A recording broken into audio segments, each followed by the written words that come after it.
So, we all want an escape from the daily grind, right? I Good mean, point. life gets exhausting. Oh, absolutely. The endless emails, the traffic, just everyday life. Yeah, exactly. But what if the only way to reach ultimate spiritual enlightenment, like the ultimate escape, was to experience the absolute peak of physical bodily pleasure? Which is, a massive departure from how we usually think about enlightenment. Right, because we usually think of it as something you find in, I don't know, a quiet, isolated monastery somewhere, completely detached from human desire. Yeah, traditional asceticism, they tell you the body is a distraction, right? That you have to repress or transcend your physical urges to find your true self. Exactly.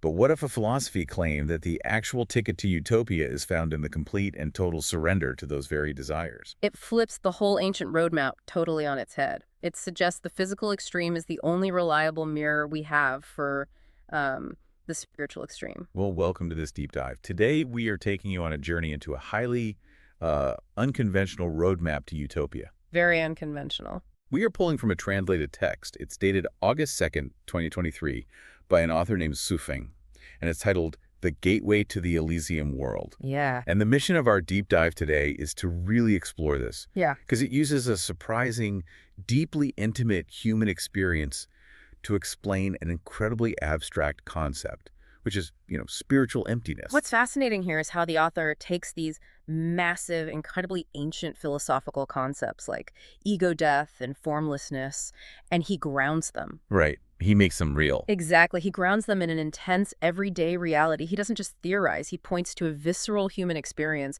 and basically challenges you to rethink what it actually means to be awake. Okay, let's unpack this, because before we figure out how to get the ticket, we need to know where this roadmap is actually taking us. The destination. Right. Sueng describes this destination as the Elysium world. And the text is incredibly specific about the architecture of this place, both what exists there and what absolutely does not. Yeah, according to the text, the Elysium world is defined first and foremost by a profound absence. An absence of what, exactly? Well, it is entirely devoid of sorrow, anxiety, confusion, worry, or fear. Wow, none of it. None of it. All those heavy, burdensome emotions, the mental baggage that makes up the typical human experience, they just structurally do not exist in this space. An absence of sorrow sounds amazing. Yeah. I mean, if I think of a standard utopia, I usually picture it like a VIP lounge for the human spirit, Yeah, very serene. Right, perfectly serene. People are floating around on clouds, maybe playing harps. It's almost boringly peaceful. You're just kind of numbing out. Exactly. But Sethang doesn't stop at just peaceful. He defines what is there, and he says it consists only of joy, pleasure, contentment, comfort, and this is the kicker, sexual arousal. Yeah, that's where he really pivots. He even gives it a geographical flavor, mentioning a place called the Celestial Islands continent within this Elysium world. But I have to push back here, because mixing spiritual enlightenment with sexual arousal feels highly unorthodox, maybe even contradictory. It's definitely provocative. Right. Usually spiritual texts tell us to transcend physical desires to achieve peace. So how does he justify making this explicit physical feeling the focal point of paradise? Well, you're hitting on the exact friction that makes this text so interesting. When we typically imagine reaching a state without anxiety or fear, like you said, we tend to imagine stoicism. It's like a flat line of emotion. Right, a flattening, or a kind of serene numbness. But Sweffing's framework argues something very different. In his view, paradise isn't the absence of feeling. Yeah. It is the absence of negative feeling, which is then immediately replaced by the absolute peaks of positive human sensation. So it's not about turning the volume down on life to get peace. It's about turning the volume up to a 10, but only on the frequencies that actually feel good. That is the core argument, yeah. The Elysium world is framed as intensely active, not passive. It's interesting. It isn't a blank void where you just sit quietly for eternity. It is a place of absolute, concentrated, positive experience. The explicit mention of sexual arousal alongside contentment is it's his way of saying that the ultimate spiritual destination includes the ultimate physical joy. And the Celestial Islands continent part just grounds it, right? Gives it a literal space. Exactly, a spatial dimension to this realm of pure, unadulterated joy. Okay, so if that concentrated positive experience is the destination, how does a person actually get there? Because the text moves from describing the what to the how, explaining that entering this Elysium world requires passing through a specific gateway. Yes, the gateway. And that gateway is defined by three things: emptiness, formlessness and selflessness. Which introduces a massive philosophical hurdle, and the author is actually really open about this. How so? He admits a core problem early in the text. He says emptiness is incredibly difficult to explain. I mean, it's almost impossible to capture in language because language itself is built on forms and definitions. Right. He argues that emptiness can really only be experienced and felt, not intellectualized. Here's where it gets really interesting for me, because trying to use language to describe formlessness is like trying to draw a picture of a completely transparent box using a white crayon on a white piece of paper. Oh, that's a great analogy. Right. The very tool you were using defeats the purpose of what you were trying to do. Words are boundaries. We use words to separate one thing from another. To define them. Yeah. So how do you use boundaries to describe a state that has absolutely no boundaries? I mean, how does the author bridge this communication gap for the reader without just talking in circles? Well, it's the classic philosopher's dilemma, right? Right. And Schweffing's solution is brilliant in its sheer directness. What does he do? When words fail to describe a purely abstract spiritual concept, a pragmatic philosopher doesn't just invent more complicated words. They point to a universal, visceral experience. Bypassing the intellect entirely. Exactly. They point directly to the biology of the reader. To give you a taste of what true emptiness actually is, the text uses a very specific, undeniable physical example. And this is the radical pivot in the text. Building directly on that problem of describing emptiness, the author uses the moment of extreme sexual climax as the perfect, tangible metaphor for spiritual selflessness. Yes. He uses the most intense physical peak to explain a spiritual void. That's the leap he asks the reader to make. To understand the spiritual gateway, the text asks us to examine this intense physiological state. And Schweffing provides several highly descriptive quotes to break down exactly what happens to human consciousness in that specific fleeting moment. Let's dig into how he actually frames that, because the language he uses is incredibly evocative. He isn't just talking about a physical release, he's describing a deeply psychological event. He really is.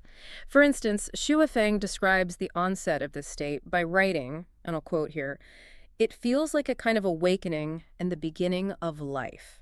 Which is such a striking choice of words. We are talking about emptiness, but he frames it as an awakening, a beginning. Right. And the text expands on that mechanism, stating that the awakening of desire gives the author the opportunity to, quote, transcend myself and awaken from the fog of everyday life. The fog of everyday life. I love that phrase. It brings us right back to that feeling of being utterly exhausted by the daily grind we talked about earlier. The traffic, the inbox. Exactly. The constant low-level anxieties we carry around. That fog is essentially the weight of our own identities. And that weight is exactly what drops away, because the description in the text shifts to the core of the experience, where the author writes, leaving my body and leaving my spirit, and not really caring about everything that usually seems important to me. I have to pause on that line.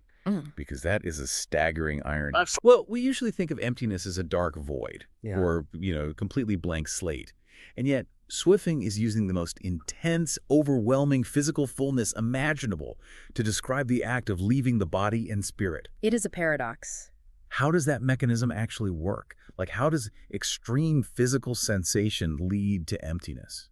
If we look at the psychological reality he's pointing to, it's basically about sensory overload. Okay, sensory overload. The brain physically cannot maintain its grip on past regrets or future anxieties when it is entirely consumed by an overwhelming, present tense physical sensation. It just doesn't have the processing power. Exactly. The ego that worries about the inbox or the mortgage requires mental bandwidth to sustain. In that moment of absolute physical peak, the text argues the bandwidth is maxed out by pure feeling. The ego gets overloaded and temporarily shatters. Yes, the mind snaps out of its narrative. Schweffing describes this phenomenon beautifully. He says, the pause of life, like a moment of eternity, through indulging and tasting the sweetness of the strong fusion of body. A pause of life.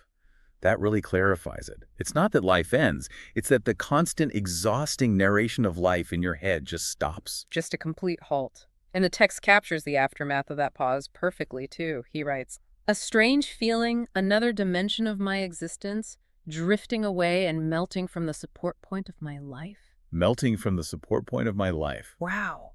If we interpret the support point as the ego, like the I that holds all our problems and social conditioning together, melting away from that sounds incredibly liberating. It does. But it also sounds kind of terrifying if you aren't prepared for it. It is a profound shift in perspective for sure. And Shufeng doesn't just present these quotes as abstract poetry, he actively challenges you, the reader, to verify his claims against your own lived experience. He brings it right back to the reader. He really does. The text explicitly asks you to recall this extreme state. It asks, did you not completely ignore or even forget the presence of your partner? Did you not completely forget or ignore the troubles, sorrows, and pains of your daily life? And the most crucial question he poses: did you not completely disregard your own existence? That is the absolute crux of his argument. The author is using this highly relatable human experience to completely redefine our understanding of a complex spiritual term. So emptiness isn't just an empty room. No, in Shuifeng's framework, emptiness does not mean nothingness. It doesn't mean a cold, empty void. It means being completely emptied of your everyday ego, emptied of your anxieties. Emptied of the you that constantly projects into the future or, like, ruminates on the past. Exactly, emptied of the self. So the extreme physical pleasure is just the vehicle. It's the mechanism that forces the brain to drop its heavy baggage. The mind is so consumed by the wonder and pleasure, as he puts it, that it literally cannot sustain the illusion of the ego at the same time. That's the mechanics of it, according to the text. In that brief shutdown, in that momentary pause, Shufeng argues you are experiencing the exact scenery of the Elysium world. A glimpse of the destination. Right. Without the self, without the physical boundaries, without the spirit weighing you down, life is frozen in these wonderful feelings. As the text states, in this moment, another self is born. And this state of self-loss and peace of mind is what he defines as true emptiness. So we've moved from the physical metaphor back to the overarching spiritual lesson. We established what the Elysium world is, a place of total joy. We established the gateway is emptiness. And we've just unpacked how this intense physical metaphor gives us a glimpse into what that emptiness actually feels like. Right. Which brings us to the overarching paradox of the whole text. The paradox of the true self. So what does this all mean? I think this is where we need to be really clear about the author's intent for the listener. Is Shufeng telling his readers that the ultimate goal of life is to just endlessly chase physical peaks? Like, is this simply a mandate for pure hedonism under the guise of spirituality? If we connect this to the bigger picture of the text, it is definitively not a mandate for pure hedonism. Okay, good to clarify. Yeah, the author is utilizing a visceral human experience as a pedagogical tool. It's a teaching method. Just a mirror. Exactly. He uses the climax as a mirror to show you what your mind is actually capable of when it finally drops the self. He is pointing to a temporary physical state to teach you about a permanent spiritual goal. Because he explicitly connects this physical state back to a much larger, very serious spiritual framework. He does. The text states very clearly, only by losing oneself can one find oneself. And he goes further, asserting that selflessness is the true self. Wow. This isn't just about a fleeting moment of pleasure. Shufeng is advocating for a fundamental shift in how we perceive our own identity. Okay. Selflessness is the true self. Let's translate that for a second, because he also connects this to another one of his writings titled, One Cannot Attain Buddhahood with Self. Yes, that's a key connection. When he talks about Buddhahood here, is he saying that the traditional idea of achieving ultimate enlightenment is literally impossible if you retain your individual identity? In his framework, yes, absolutely. Buddhahood, or entering the Elysium world, represents the ultimate state of liberation. The ego, the self, is heavy. Like we were saying earlier with the mental bandwidth. Right. It is constructed of your past memories, your traumas, your desires, your fears, your social conditioning. It's like a massive suitcase you drag around every day. Ugh, sounds exhausting when you put it like that. It is. And emptiness, on the other hand, is completely weightless. Emptiness is the method to drop the suitcase. Shufeng is arguing that you simply cannot walk through the gateway to paradise carrying the heavy luggage of your identity. You have to leave you at the door. And the conclusion of the text ties all this logic together perfectly. He writes, in conclusion, emptiness is the gateway to entering the Elysium world, as well as the method for entering it. So emptiness is both the door you walk through and the key that unlocks it. It's a beautifully self-contained piece of logic, really. The destination requires a total lack of self. The method to get there is to practice the lack of self. And he proves we are capable of this lack of self by pointing out that we already experience it naturally in moments of extreme physical climax. Where the sheer intensity of the present moment just burns away the fog of the ego. It is a wildly fascinating argument. So just to synthesize this journey we've taken on this deep dive, Let's do it. we started by looking at a utopian paradise, the Elysium world, and its celestial islands continent, a place defined not just by the absence of negative emotion, but filled entirely with joy, comfort, and arousal. Right.